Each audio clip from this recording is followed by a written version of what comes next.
All right, it's February 14th of this year, Valentine's Day. Steve Pieczenik saying that Snowden's an operative and doing all this under full authorization and more than meets the eye. Here it is.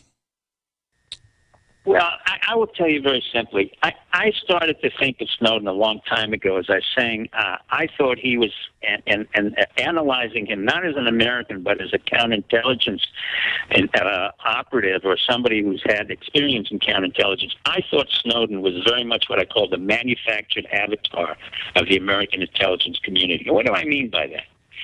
I started looking at tapes of Edward Snowden when he was giving these bombastic interviews and self-aggrandizing interviews to the German press and other presses. But in the recent press, in a recent interview, he very clearly stated to the Germans, yes, I was in the special forces, but I broke my ankle. Now, that was not credible to me, because if you're in the special forces, you don't just break your ankle and you don't leave.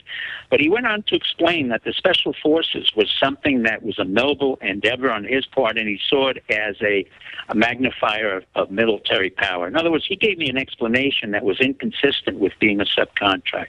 Then he went on to really indict himself by saying in the interview, I'm a CIA operative. I was recruited by the CIA and then the NSA. So what I'm getting at very quickly was Snowden is very typical of what we in the intelligence community would want to do, and that is to create an avatar or an image of a person who may be a traitor or a whistleblower, so that we allow the American public to play off either part of two figures that the intelligence community creates. On the one hand, the intelligence community creates this incredible massive surveillance, where at the same time they want to make sure that they are not acquitted, that they're not judged harshly, so that they make sure they can control the narrative.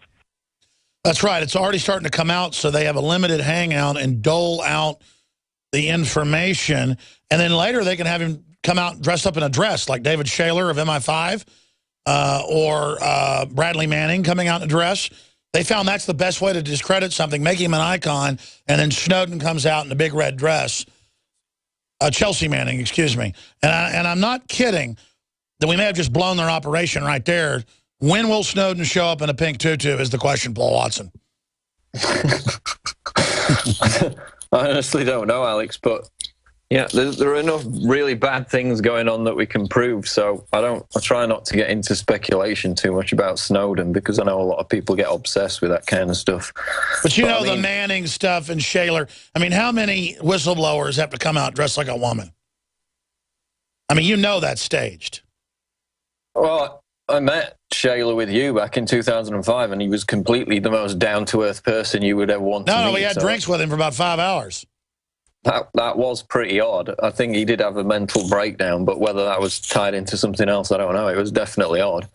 No, that was all him blowing his whole operation at the end of it.